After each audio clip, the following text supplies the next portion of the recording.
Welcome, Queens. Today, we're not just gathering for a study. We're gathering for a coronation of the mind. We are here today to explore a lineage of strength that has stood the test of thousands of years, and that is the daughters of Sarah. This is more than a history lesson.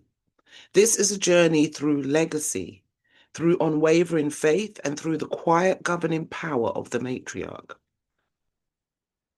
Many of us have been taught to look to the world for our identity. But the Bible tells us in Isaiah 51, verse 2, look unto Abraham your father and unto Sarah that bare ye, for I called him alone and blessed him and increased him. To be a daughter of Sarah is to be increased by the Most High. It is to move from the choice of the world to move from the chaos of the world into the order of the kingdom. Today, we are going to unpack what it means to carry this name. We will look at how a queen of the promise speaks, how she dresses, how she governs her heart, and how she secures her eternal reward. Prepare your hearts today to receive an inheritance that cannot be bought with gold or silver. We are stepping out of the common and into the set apart. Let us begin the journey of a queen. So, as we begin, I want you to ask God to help you to put aside every label the word has given you. Excuse me. Whether it's worker, whether it's struggling, whether you're average, any of the labels or the many names that you have been called. Today, we're asking God to ensure that you understand that you are a daughter of the promise and that your seat is at the table of the king.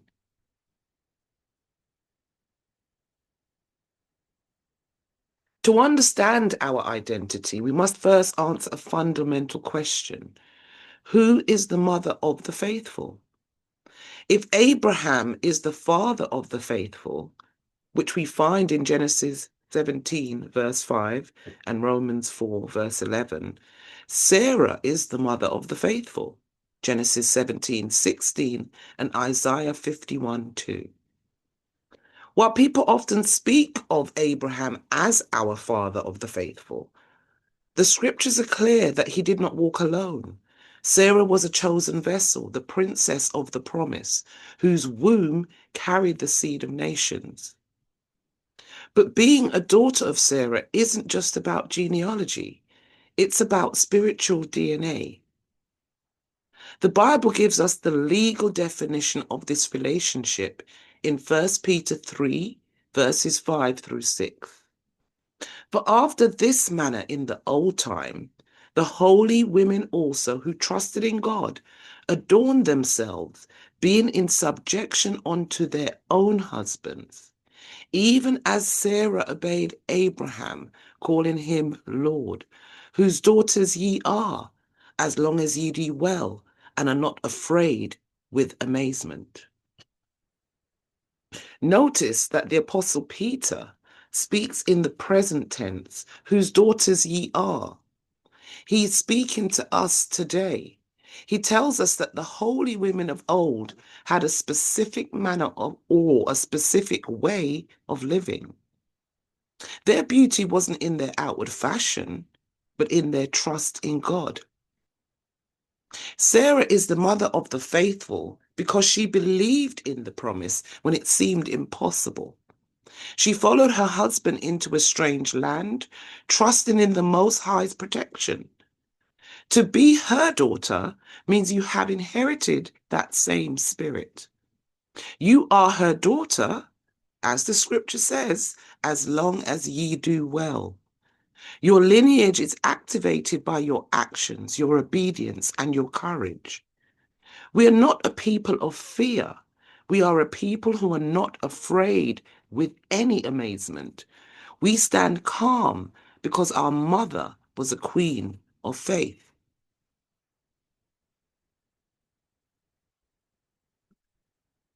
So let's talk about the big question that a lot of women seem to have, submission.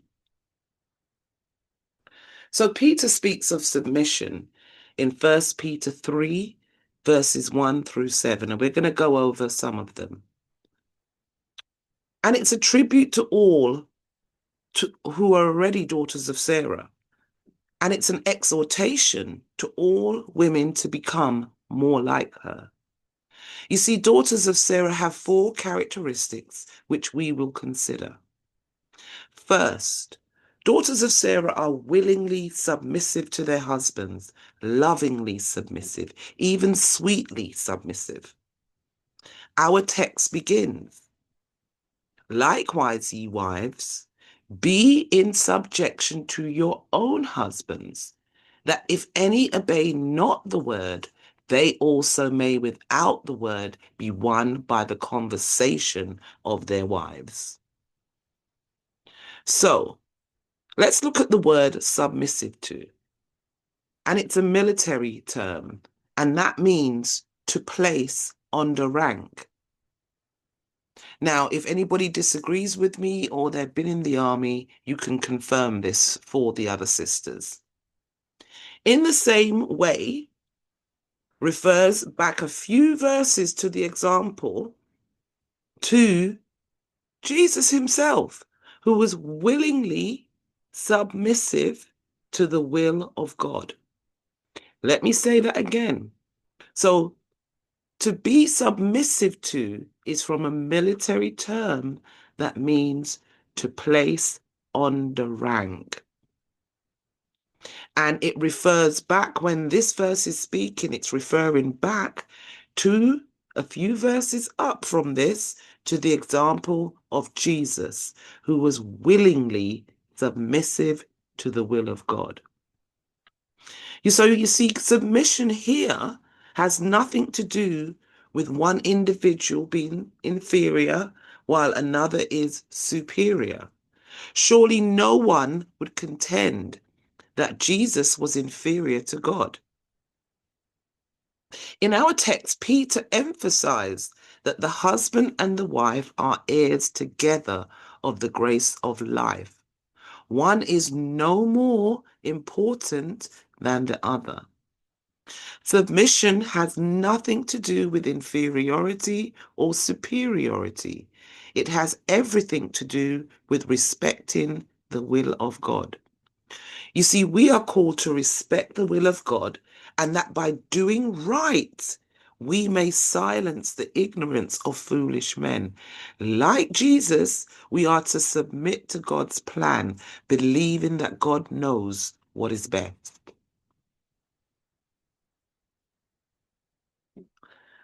So let's look at a common misconception that a lot of people have, and that is that cursing and foul language is just colorful ways of speaking or a necessary vent for our frustrations. Daughters of Sarah, you see, we have to ask ourselves this. Does this kind of language match the crown that we claim that we are wearing? You see, foul language is often a sign of a short circuit in our emotional processing. When we lack the vocabulary to express our pain, our anger, or our overwhelm, we reach for filler words, words that are jagged, heavy, and often rooted in degradation. Excuse me, sisters. When our homes are filled with cursing, the atmosphere becomes heavy. It creates an environment of low expectations. You cannot speak curses and expect to harvest blessings. To unpack the inheritance of Sarah means we must filter the well. We are moving away from the common and the coarse and moving toward a language that is seasoned with grace. We don't avoid foul language because we are pious or that we think we're perfect. No, we avoid it because we are nobility. You see, a daughter of a king understands that her words are her currency, and she refuses to spend them on things that are cheap.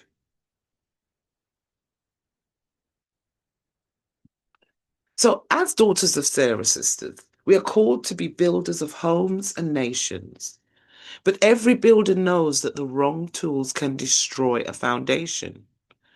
So today we have to look honestly at the inheritance of the tongue. For many of us, we grew up in environments where put downs and insults were the standard language of correction. We learned to use sarcasm, which literally translates to tearing the flesh, as a defense mechanism. We hide behind wit, but the sting is real. When we rely on harsh words and critical speech, we aren't just being honest. We are eroding the confidence of our children, our partners, and ourselves. Constant arguing creates a home of friction rather than a home of peace. Sarah's lineage is meant to be one of noble speech.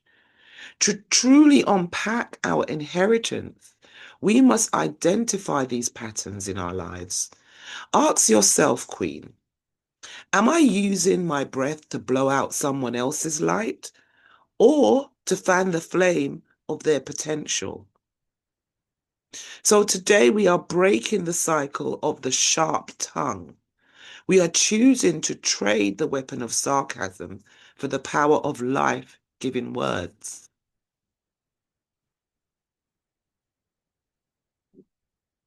So as we continue to unpack the inheritance of the tongue, we must confront three very subtle habits that often sneak into our daily conversations: complaining, flattery, and bragging. While they may all seem to be different things, they all spring from the same root, a lack of contentment in our true identities. Let's look at complaining first. When we complain, we're essentially saying that we do not trust the process of our lives. It turns us from queens into victims. Complaining focuses on what is missing, making it impossible to see the miracles that Sarah saw. And she saw these even in her old age. Complaining poisons the atmosphere of our homes faster than any other habit. Next, let's look at flattery. Do not confuse this with a genuine compliment that you're given or that you choose to give. Flattery is insincere praise, and it's used to manipulate or to gain favor.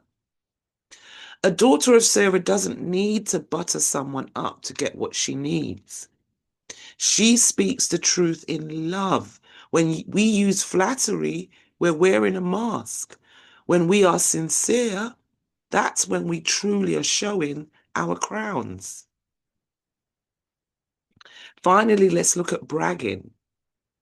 So there's a massive difference between sharing a testimony and bragging. Bragging is an insecure attempt to prove your worth.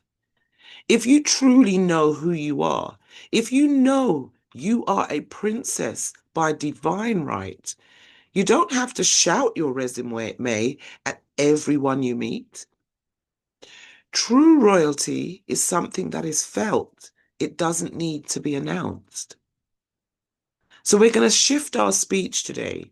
We are trading complaints for gratitude, flattery for sincerity, and bragging for grounded confidence.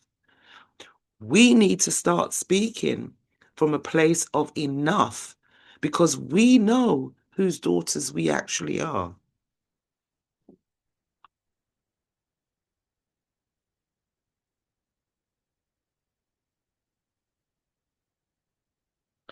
So, if we want to know why our words matter so much, we have to look at Matthew 12, verse 33 through to 37.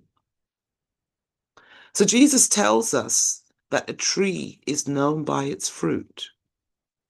As daughters of Sarah, we are the fruit of a long line of faith, but we are also the trees for the next generation.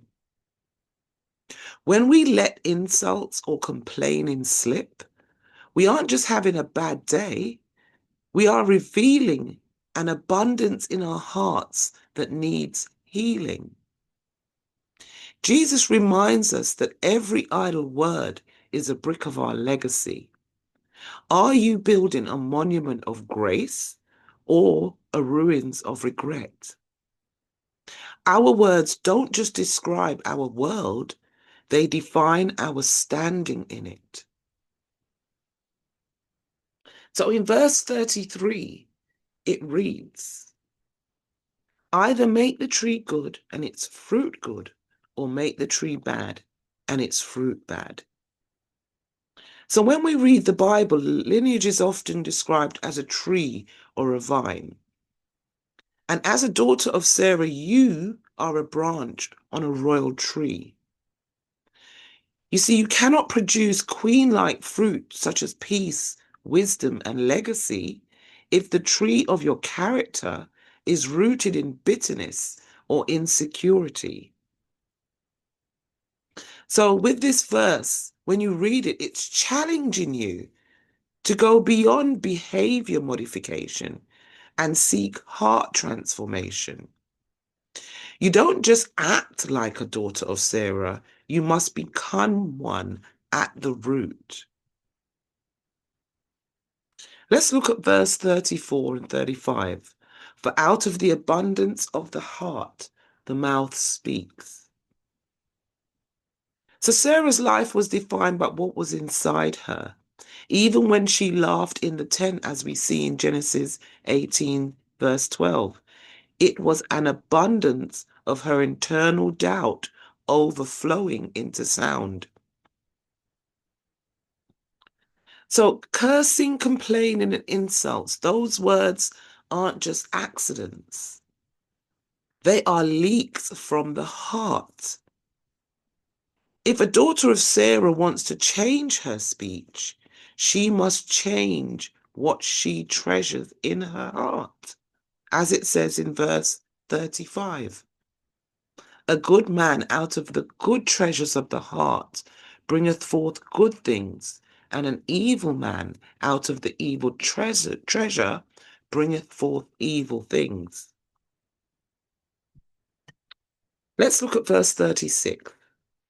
But I say to you that for every idle word men speak, they will give account of it in the day of judgment. Excuse me, sisters, I need to take a drink.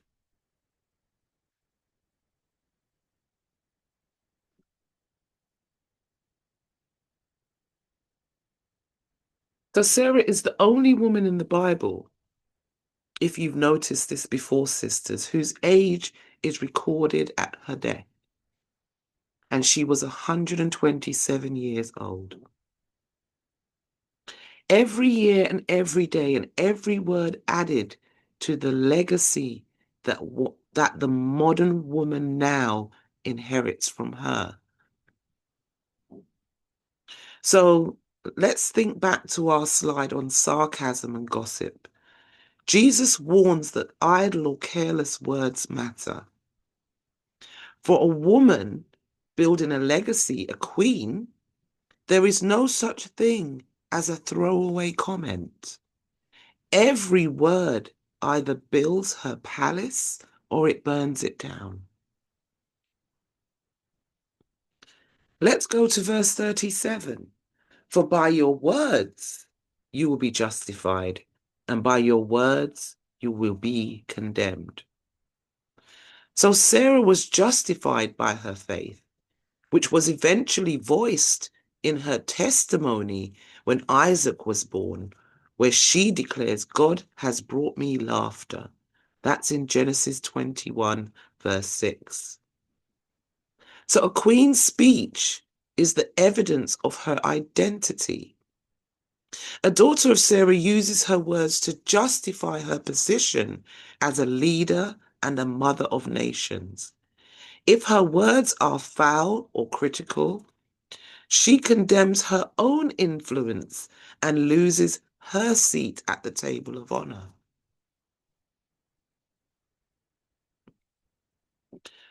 So, next, we must confront a habit that has dismantled more families and friendship than perhaps any other.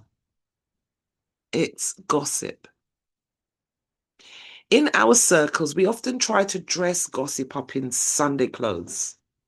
We call it now venting, keeping it real, telling my truth, or most dangerously, it's a prayer request.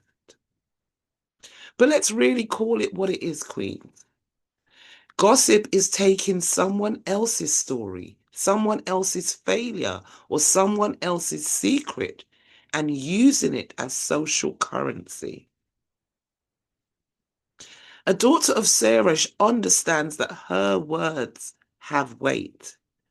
When you gossip, you are essentially saying that your ego is more important than another person's reputation.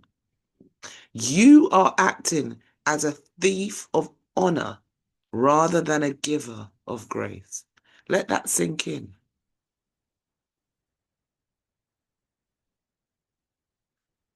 So let's look at Proverbs 16, verse 28, because it gives us a sober warning about the power of the secret word. It says, a forward man soweth strife, and a whisperer separateth chief friends. And I'll read from the NIV because sometimes it makes things more plain. And that reads, a perverse person stirs up conflict, and a gossip separates close friends. As daughters of Sarah, sisters, we are called to be covenant keepers. Sarah and Abraham's legacy was built on a covenant, a bond of absolute trust. But this verse shows us how easily that bond can be broken. A perverse person or a forward person. In this context, it isn't just someone evil, it's someone who twists the truth. They take a situation and give it a slight tilt to make themselves look better or to make someone else look bad. But it's the second part of the verse, and this is where the real danger lies. The whisperer. Gossip is often loud, but whispering is intimate. It's when we go to a close friend and we plant a seed of doubt about another sister. It is that wedge that drives apart the people who should be standing shoulder to shoulder. If you are a daughter of Sarah, you are a gatekeeper of information. When someone comes to you to whisper about a sister, a friend, a leader, a family member, you have a royal choice to make, sisters. Our first choice is, will I be the dry wood that lets the fire of strife spread? Our second choice is, will I be the living water that puts the fire out? Those are two very important questions. You see, a queen doesn't just protect her own reputation, she protects the unity of her entire court. We do not allow whisperers to sit at our table because we know that a divided house cannot inherit the promise.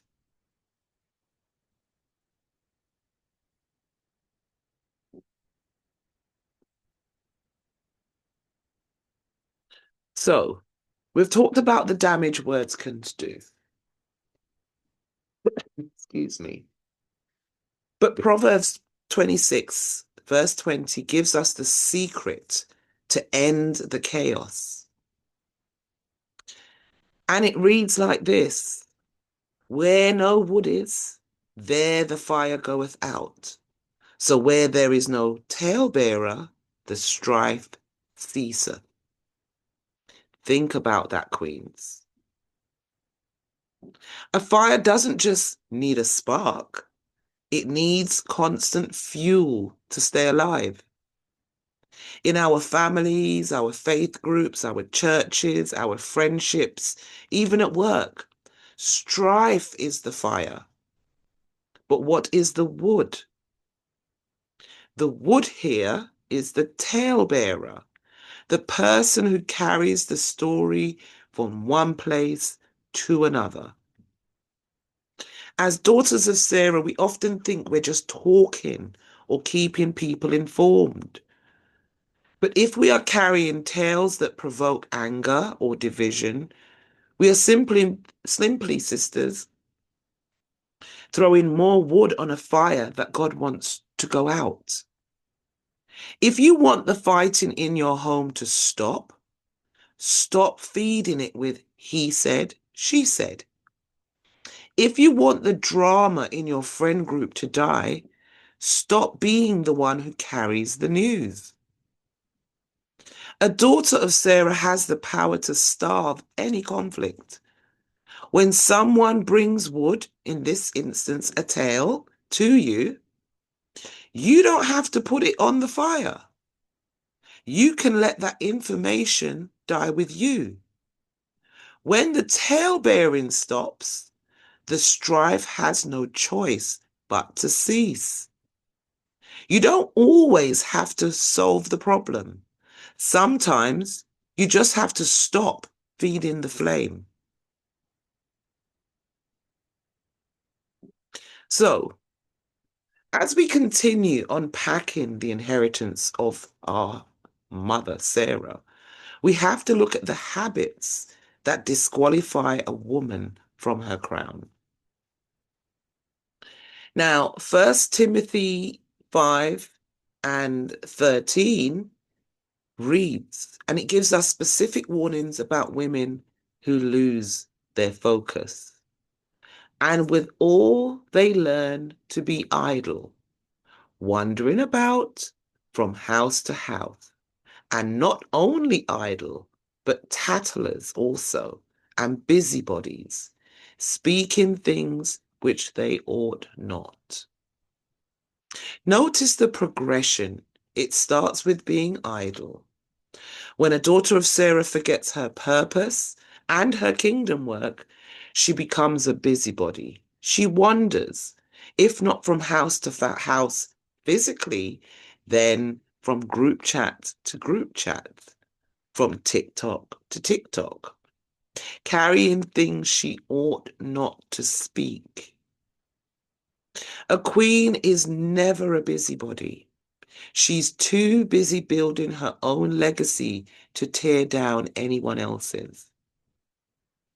So, in contrast, let's look at Proverbs 11, verse 13, which reads, a talebearer revealeth secret, but he that is of a faithful spirit concealeth the matter. A daughter of Sarah has a faithful spirit. This means she is a safe place. When someone confides in her, or when she sees a sister's weakness, she does not reveal it to the world to make herself look better. She concealeth the matter. This isn't about being deceptive. It's about having the integrity to protect. Being a tattler makes you common. Being a concealer, someone who can be trusted with a secret, makes you a confidant and a leader. Ask yourself today, Queens, am I a vault where people can safely deposit their hearts? Or am I a sieve where everything I hear leaks out to the next person? I know it can be really difficult not to fall into gossip. But if you are struggling in this area, ask God to help you. Confess those gossiping sins. Ask for forgiveness from God and the subject of the gossip.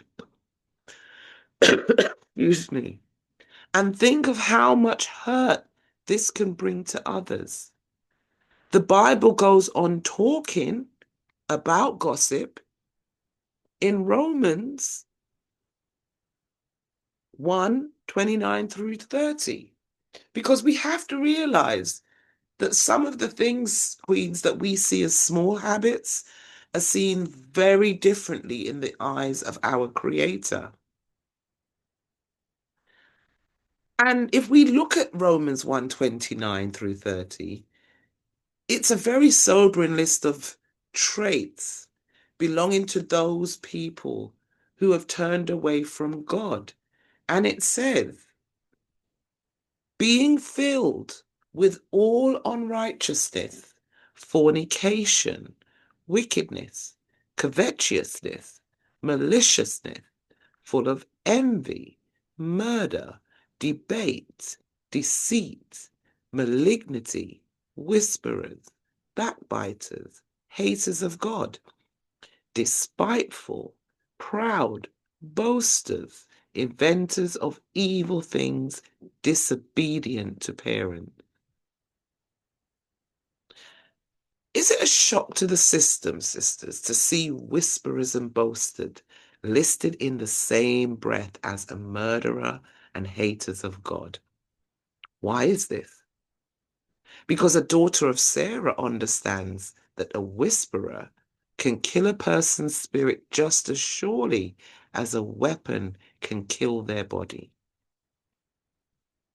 The backbiter is someone who waits until a person leaves the room to bite at their character. This is the opposite of the noble woman. A daughter of Sarah is a woman of front-facing integrity. If she has a problem, she goes to the source. She refuses to be filled with maliciousness or deceit. So this verse is a call to a higher standard of royal hygiene. We must wash our hearts of the desire to be a whisperer. We must refuse to be boasters who invent ways to look superior. When we purge these malicious habits, we make room for the good treasure of the heart that Jesus speaks of.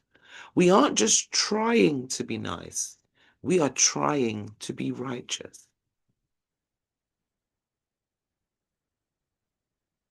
So we have looked at the warning of the tongue, but how do we practically walk in pure speech? And how do we do that every day? As a daughter of Sarah, we need a filter, a royal protocol. Before we let our words even enter into the world, we need to check our speech. So here on Raising Queens, we use the acronym THINK, THINK. Think before you speak, post or text. Put your thoughts through these 5 gates. First, is it true? The Bible tells us in Proverbs 12:22, excuse me, sisters, that lying lips are an abomination to the Lord. Are you sharing facts or are you sharing your version of the truth? A queen's words must be her bond. If it's not 100% true, it stays behind the teeth. Second, is it helpful? Is what you're about to share a tool for building or a weapon for breaking? If the information will only cause harm or stir up old wounds, it isn't helpful. A daughter of Sarah is a restorer of the breach. Third, is it inspirational? Does it bring God glory? Remember, we are representatives of a kingdom. Our speech should point people towards the promise, just as Sarah's eventual faith pointed toward the birth of Isaac. Does your conversation leave people feeling closer to God? Fourth, is it necessary? This is the gate where most gossip dies. Even if something is true, is it necessary to say? Could it be phrased in a better way? Or perhaps not said at all? Silence is often the most necessary response a queen can give. Finally, is it kind? Kindness is the law of the noble woman's tongue. If you have to deliver a hard truth, is it seasoned with grace? As Colossians 4, verse 6 says, let your speech be always with grace, seasoned with salt. So, Queen, if your words, your texts, your chats, whatever it is, cannot pass through all five gates, then those words are not ready for the ears of other people. When we think before we speak, we protect the inheritance of peace that Sarah left for us.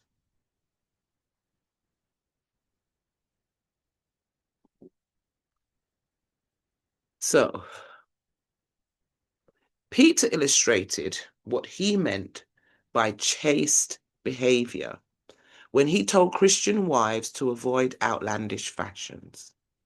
And let not your adornment, he says, be merely external, braiding the hair and wearing gold jewelry or putting on dresses. So when we look at that, some translators add the word merely. In the New Standard Version of the Bible, it indicates that Peter's words were not intended as an absolute prohibition. But the original text literally reads, let not your adorning be the outward plaiting or braiding of hair, or putting on gold or clothing with garments.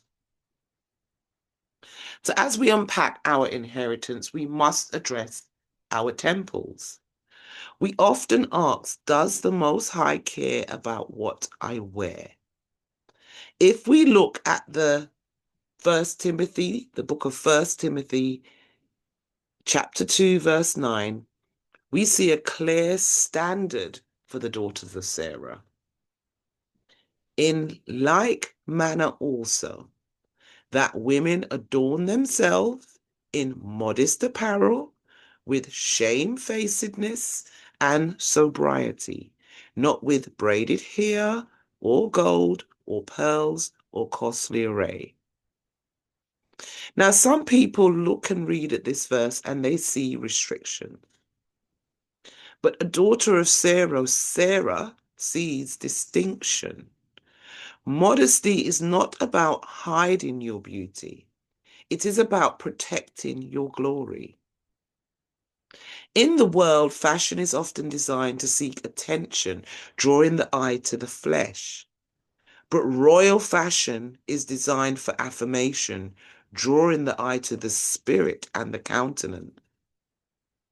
When the Bible speaks of shamefacedness, it isn't talking about being ashamed. It's talking about a sense of sacred reserve.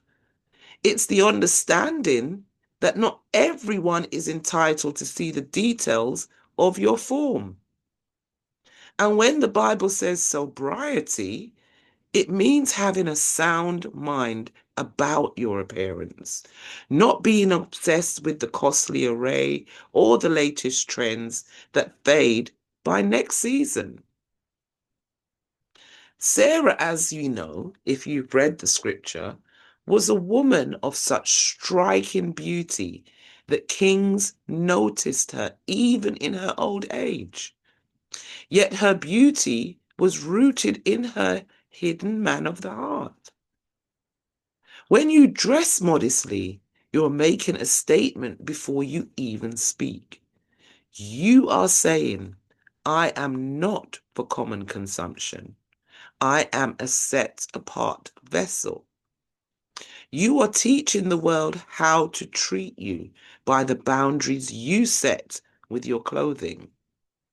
The Most High loves modesty because it reflects an orderly heart that values the sacred over the superficial.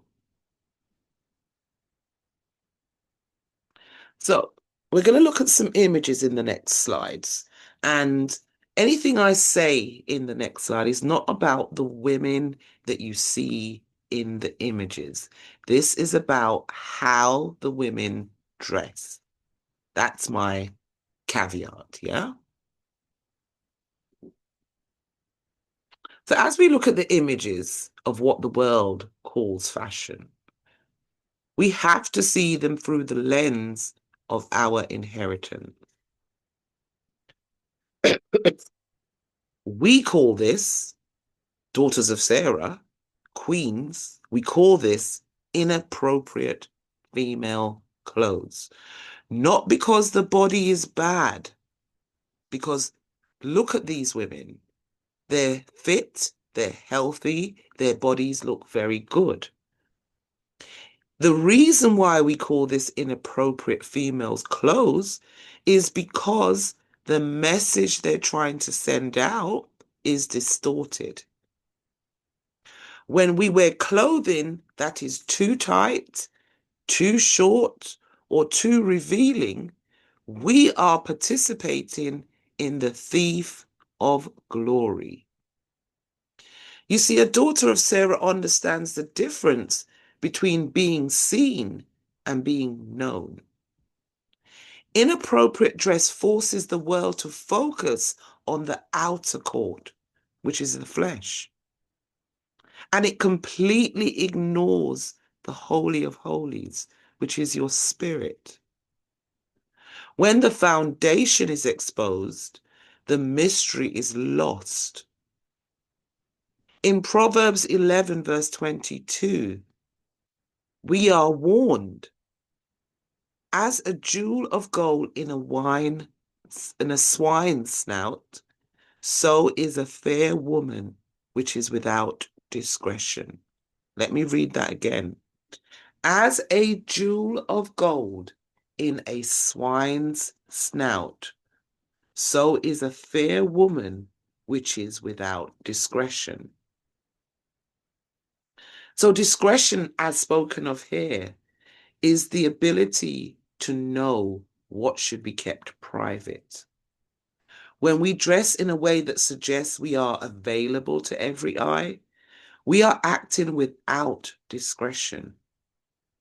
We are putting on a gold jewel, our royal identity, in a place it doesn't belong, as the scripture reads, a jewel of gold in a swine's snout. And if you don't know what a swine is, that's a pig. Inappropriate clothing is a distraction. It distracts men from your mind. It distracts other women from your message. And it distracts you from your purpose. You shouldn't have to pull, tug, or cover yourself every time you sit down or you stand up. A queen's clothes should be a source of confidence, not a constant battle for modesty. So we're moving away, queens, from attention seeking, which is a cry for validation, and moving toward commanding respect. When you cover the physical, you uncover the spiritual. You force the world to look you in the eye and hear your voice. That is where your true power lies.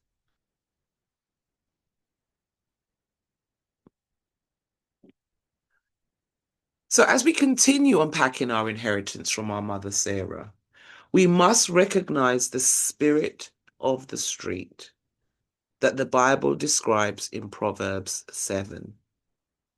These verses show us how a woman's clothing and her location reveal her heart's intent. So let's look at Proverbs 7, verse 9 through 12. In the twilight, in the evening, in the black and dark night. And behold, there met him a woman with the attire of an harlot, and subtle of heart. She is loud and stubborn. Her feet abide not in her house. Now she is without, now in the street, and lieth in wait at every corner. You see, this passage isn't just about a physical location. It is about a disposition. The daughters of Sarah are called to be builders of the home. But you see, this woman, her feet abide not in her house. She's restless, seeking validation in the streets and at every corner. Notice the description they have of her. She's loud and she's stubborn. This is the opposite of the quiet and meek spirit that First Peter chapter 3 verse 4 attributes to Sarah. A daughter of Sarah doesn't need to be loud to be heard. Her authority carries its own weight. And look at verse 10, the attire of an harlot.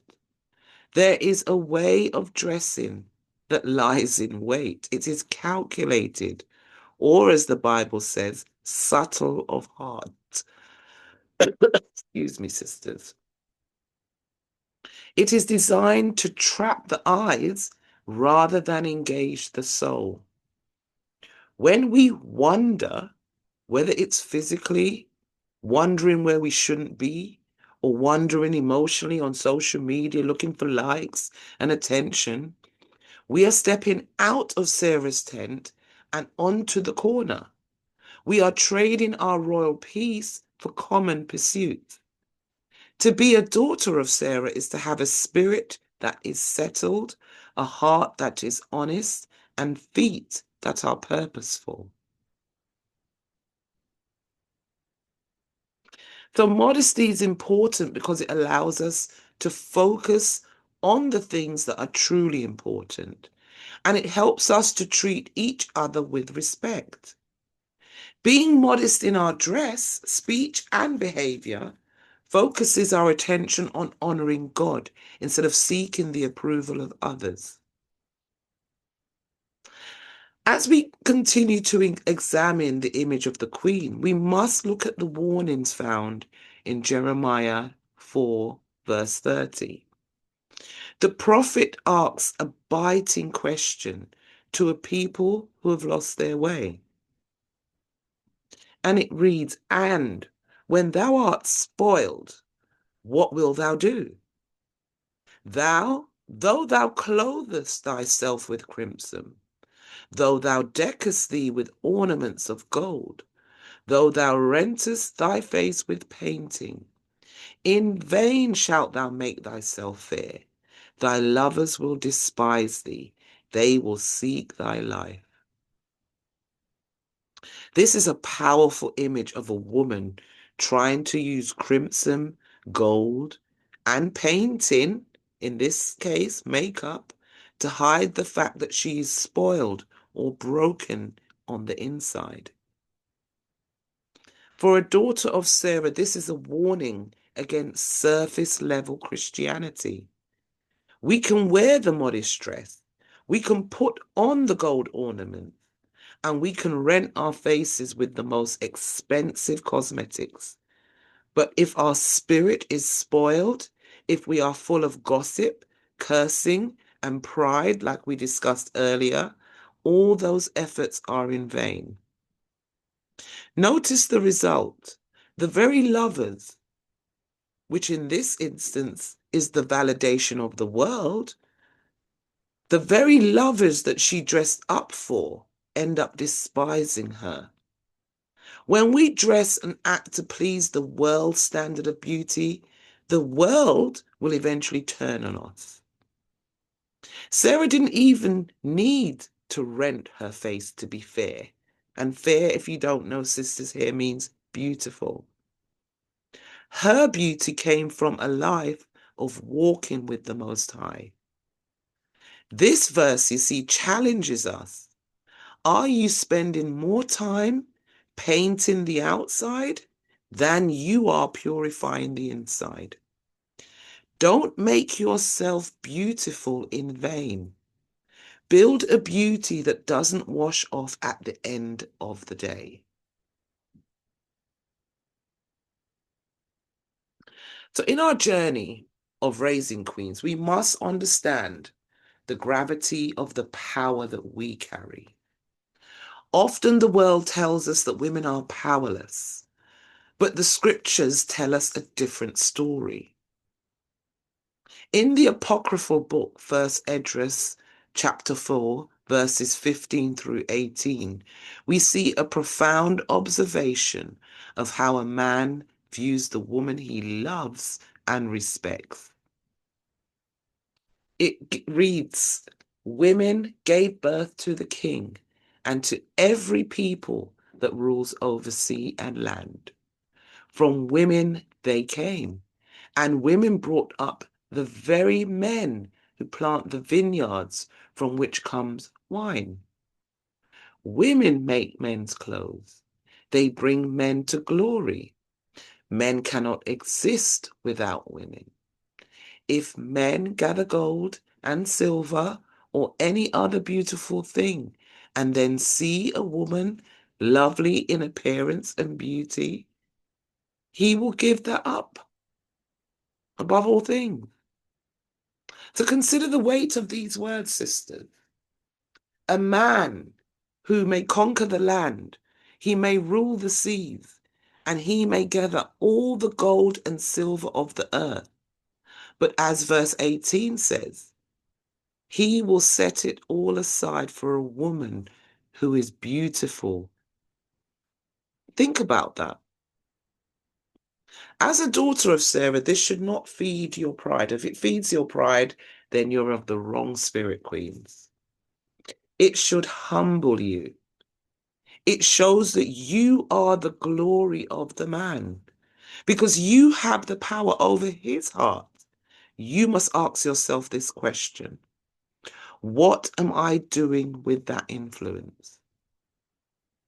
If you are a strange woman or a Jezebel, you will use this influence to lead him into wickedness or to drain his strength for your own vanity. If you are a queen walking in quiet dignity, you use this power to bring glory to him and to the Most High. You become the reason he thrives. A righteous man doesn't just view a righteous woman as a companion. He views her as more valuable than his gold, his silver, and his worldly ambitions. When you dress with modest clothes and speak with the law of kindness, you are protecting that value.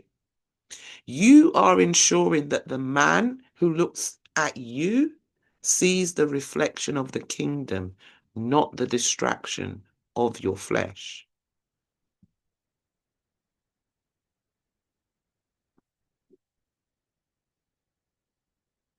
As we unpack our inheritance further, sisters, we must look at the cautionary tale in 1 Kings 21, verse 17 through to 28.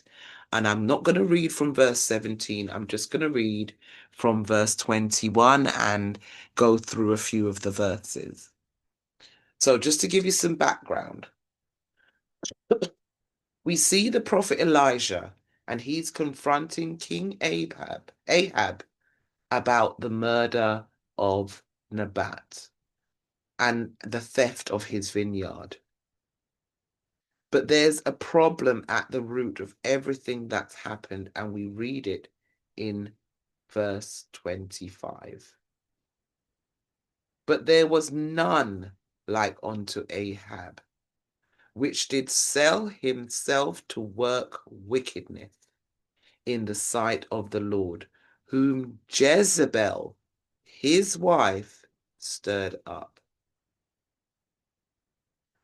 So, as a daughter of Sarah, she must have understanding that she has a supernatural power to stir up those that are around her. Sarah stirred up Abraham's faith. She stood by him as they followed the promise. But Jezebel used her influence to stir up Ahab's greed and cruelty. This passage shows us that a woman's influence is never neutral. You are either stirring your family up toward the Most High, or you're stirring them up toward wickedness in the sight of the Most High. When Jezebel orchestrated the death of Naboth to get his inheritance, you see, she thought she was gaining something. But Elijah's prophecy in this passage shows us that she actually lost everything. In verse 21, it says, "Behold, I will bring evil upon thee and will take away thy prosperity." So her entire house was ruined because of the stirring up that she did of King Ahab. So being a daughter of Sarah means recognizing that your character is the thermostat of your home. If you are full of the forward speech, the gossip, and the vanity that we've been discussing, you are stirring up a legacy of ruin. But if you humble yourself, as even Ahab does in verse 27, the Most High is merciful. And let's read it. And it came to pass when Ahab heard those words that he rent his clothes and put sackcloth upon his flesh and fasted and lay in sackcloth and went softly. We are not called to be the power behind the throne as women, and especially not for evil like Jezebel. We are called to be the mother of nations who builds a legacy of life. So Proverbs 31 gives detailed wisdom and instruction about the wife of noble character.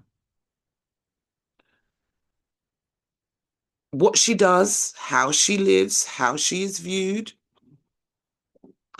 This is a woman for us to look up to and identify with and grow into. This is not a woman for us to feel ashamed by or in competition with. No, she is a standard that by Christ's love and grace we can walk in. So now that we have identified what to put off, let us look at what a daughter of Sarah puts on. When we talk about modest clothes, we're talking about dressing not without style or looking frumpy. We're talking about dressing with dignity. So we've identified what to put off. Let's look at what she puts on. Yeah? A queen's wardrobe is built on the principles of sacred space. In 1 Timothy chapter 2, verse 9, it calls modest apparel.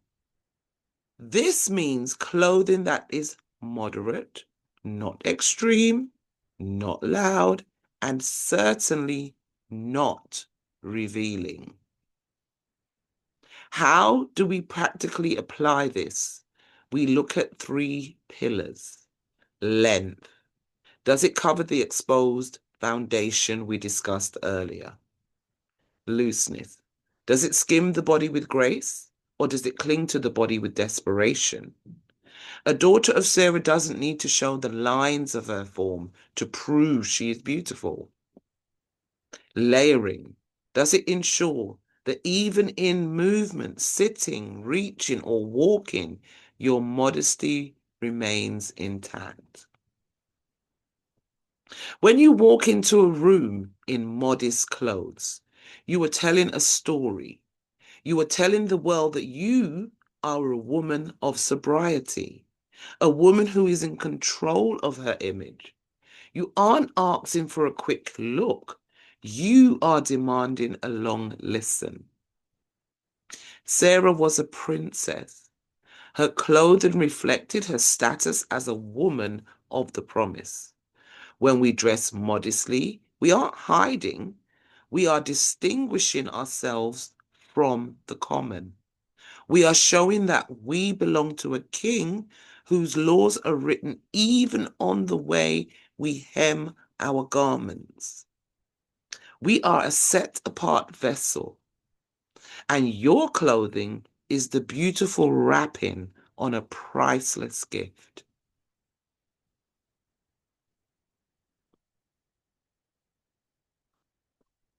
As we near the end of our study on image, we must look at one of the most sobering, closest inspections in the Bible. In Isaiah chapter 3, verse 18 through 23, excuse me, the Most High gives a detailed list of the things he was going to strip away from the women of Israel.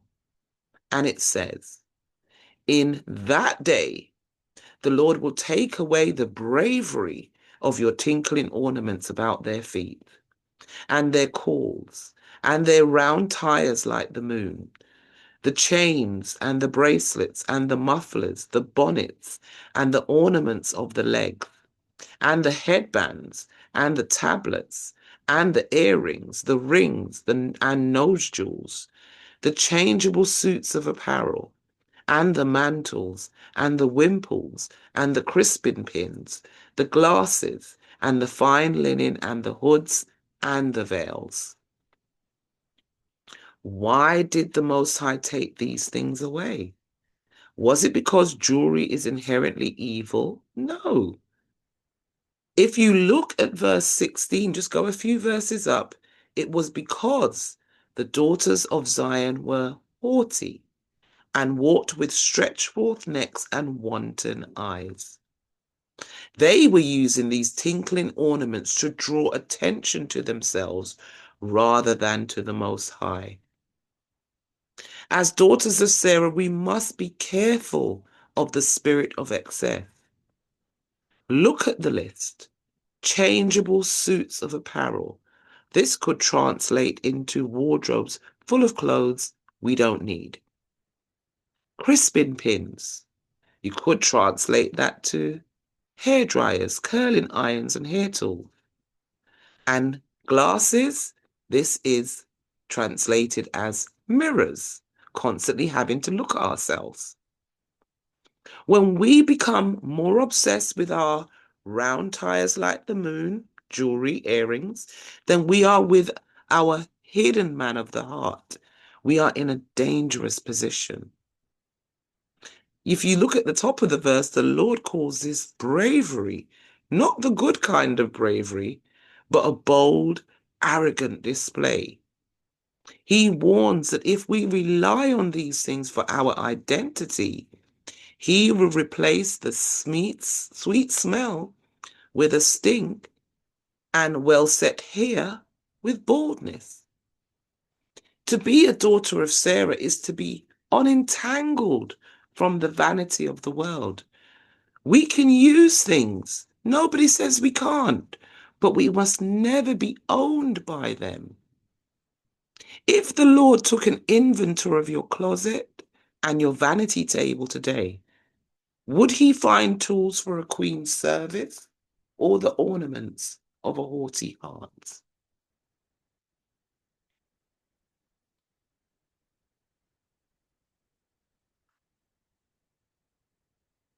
So we have spent this journey looking at what to put off: the gossip, the inappropriate clothes, the haughty spirit. Now we look at what a daughter of Sarah wears as her permanent crown. Excuse me. In Proverbs 31, verse 25 through to 31, this describes the finished work of a noble woman. She is clothed with strength and dignity, and she laughs without fear of the future. She speaks, her words are wise, and she gives instructions with kindness. She carefully watches everything in her household and suffers nothing from laziness. Her children stand and bless her. Her husband praises her. Interesting, isn't it? Notice verse 25. Her real clothing isn't the crimson or gold we saw in Jeremiah or Isaiah. Her clothing is strength and honor. This is a garment that never goes out of style, never wears out, because she is clothed in the Most High. She doesn't fear the future. She rejoices in time to come. And look at the law she follows in verse 26. We talked about the think filter earlier. Here we see it in action. She doesn't just speak, she openeth her mouth with wisdom. On her tongue is not the whisper or the backbiting, but the law of kindness. It is a rule that she lives by. Excuse me. The passage includes the ultimate truth for every daughter of Sarah. Favor is deceitful and beauty is vain. But a woman that feareth the Lord, she shall be praised. Give her the fruit of her hands, and let her own works praise her in the gates. You see, Sarah's beauty was legendary, but it was her fear of the Lord that made her the mother of nations. Favor, which is the world's flattery, is a lie. And beauty, the external paint, is temporary. But a woman who fears the Most High has a value that increases over time. When you walk in this inheritance, queens, you don't have to praise yourself or seek likes on a screen. Verse 31 says, your own works will praise you in the gates. Your character will speak for you. Your family will rise up and call you blessed. You aren't just a woman, you are a daughter of Sarah, a pillar of strength and a vessel of honor.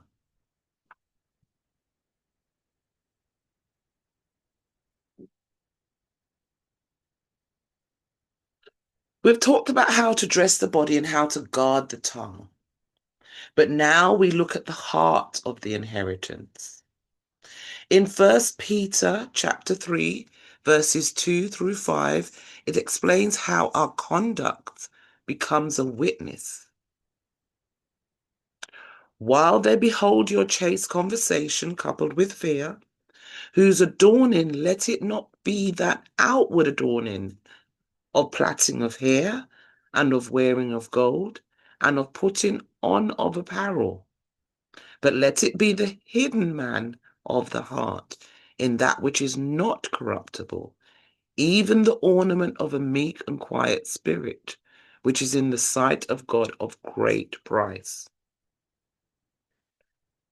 Excuse me. A daughter of Sarah possesses a quiet dignity. Verse 2 mentions our chaste conversation.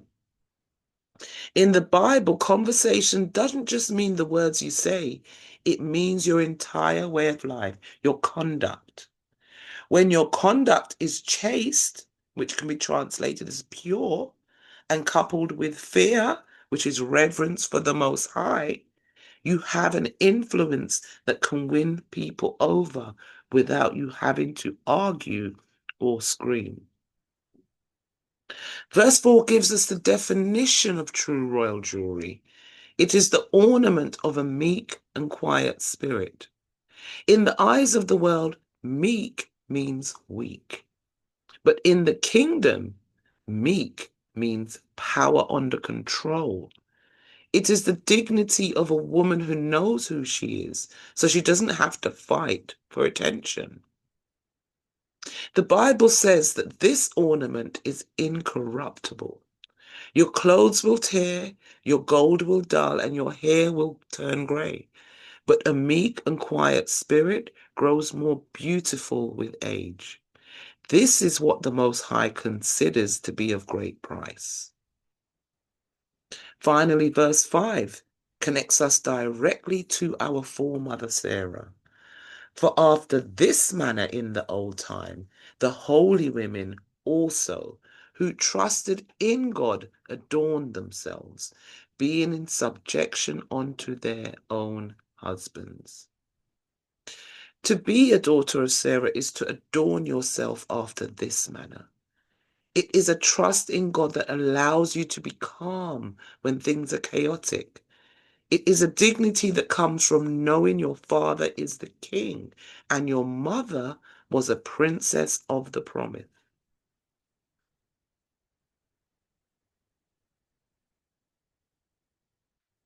So Peter's statement suggests a third characteristic of daughters of Sarah.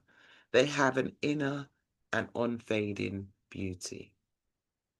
The instruction not to be adorned by braiding the hair and wearing gold jewelry or putting on dresses obviously does not involve an absolute prohibition. Otherwise, a woman would be wrong to put on clothes. Rather, the passage has to do with the emphasis in the lives of women. Daughters of Sarah emphasize the inner person rather than the outer person.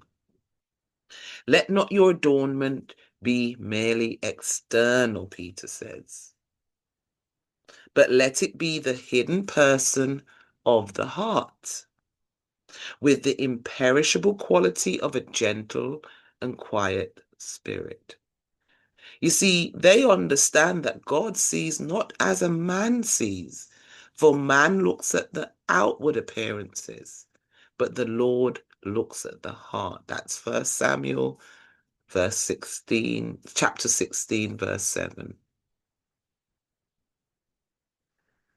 So we've looked at the discipline of the tongue, the modesty of dress, and the quietness of our spirit.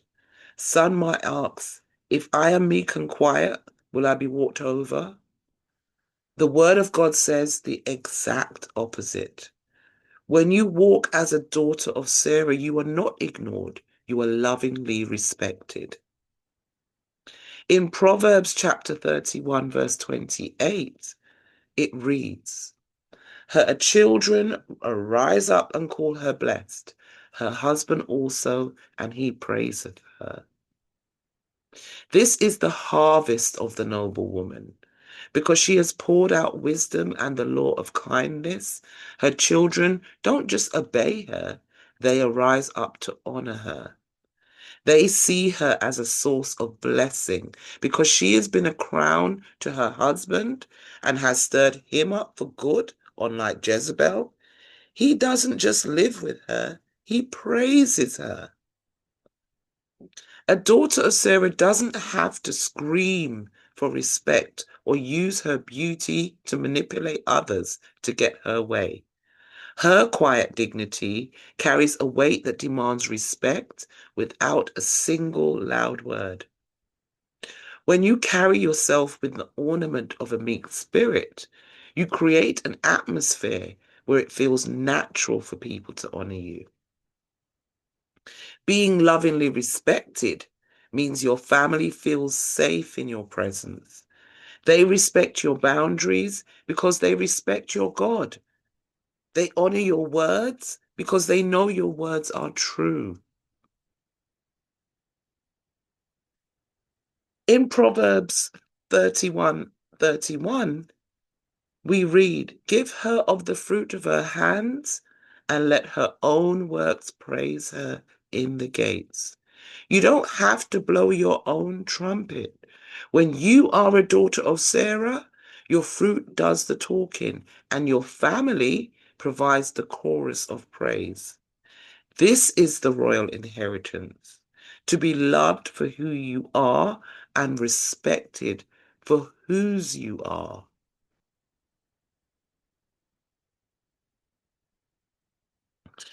So, as we travel through this study today, we have seen a high calling.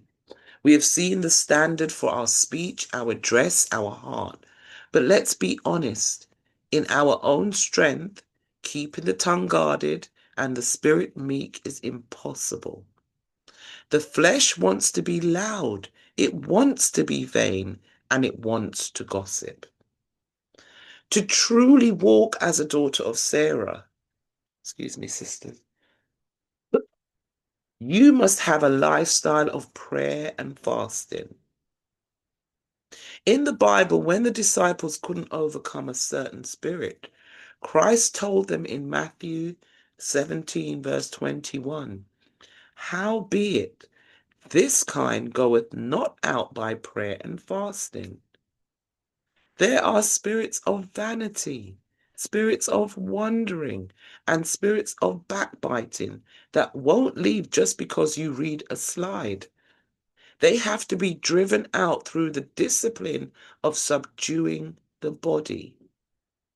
When you fast, you are telling your flesh, you do not lead this queen, the spirit leads.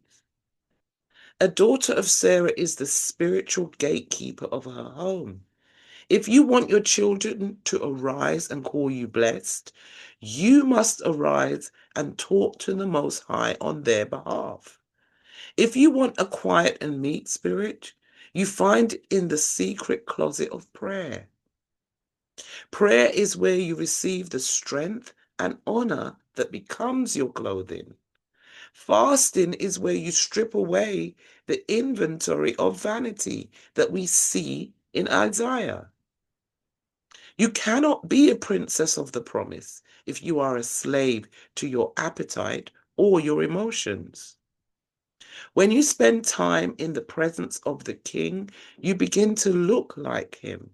You begin to talk like him. Your quiet dignity isn't something you perform. It is the overflow of your time spent in the Holy of Holies. To inherit the promise, you must first master the altar.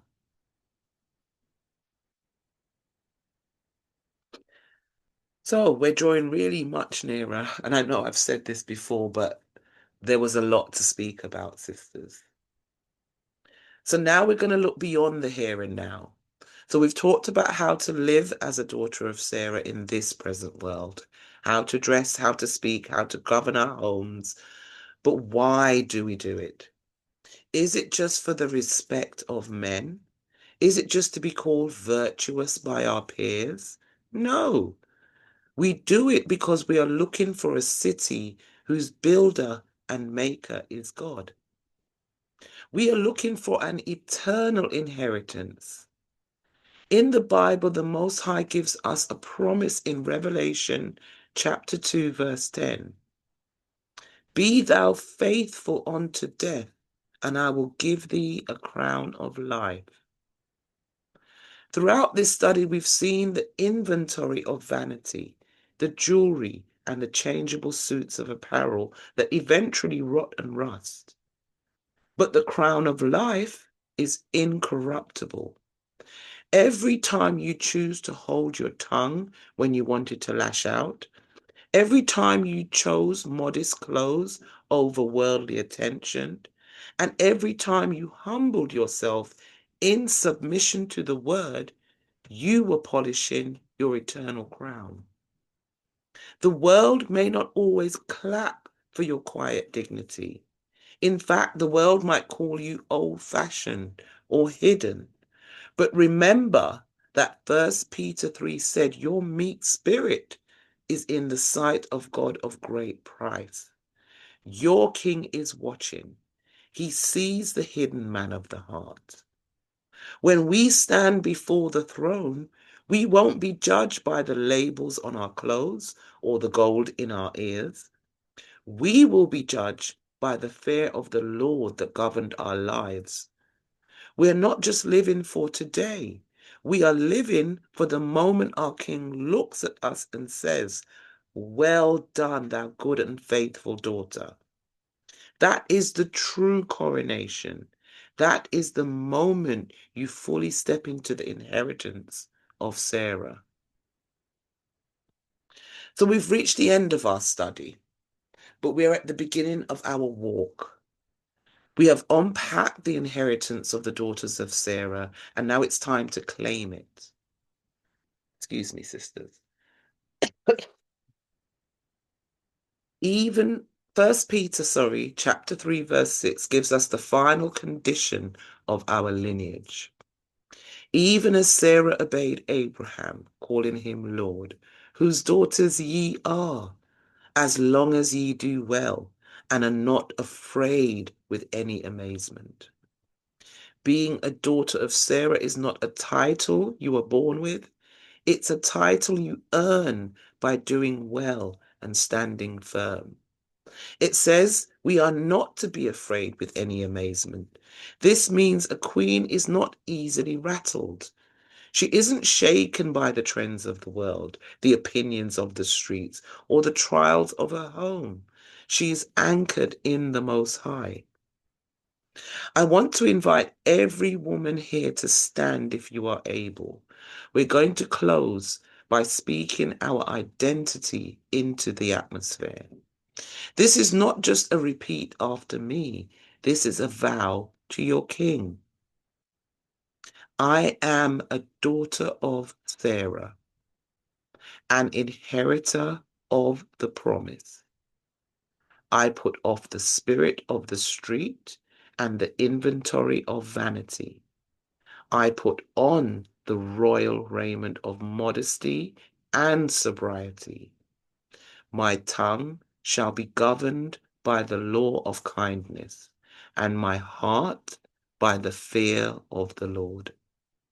I am not afraid with any amazement, for my strength and honor come from the Most High. I am a queen of the kingdom, and I will walk in my inheritance. Queens, you are no longer defined by your past, your mistakes, or the world standards. You are defined by the hidden man of the heart. Go forth today and build your households, guard your gates, and let your own works praise you in the gates of the city. All praises, sister. So, Queens, we have traveled deep into the lineage of Sarah today. We have looked at the beauty of quiet dignity and the power of breaking curses. But the journey doesn't end here, it's just the beginning. I'd like to thank you for standing with us. Remember, you are not just a woman of this world, you are a princess of the promise. Go forth in strength and honor, and let your works praise you in the gate. Have a blessed day, Queens.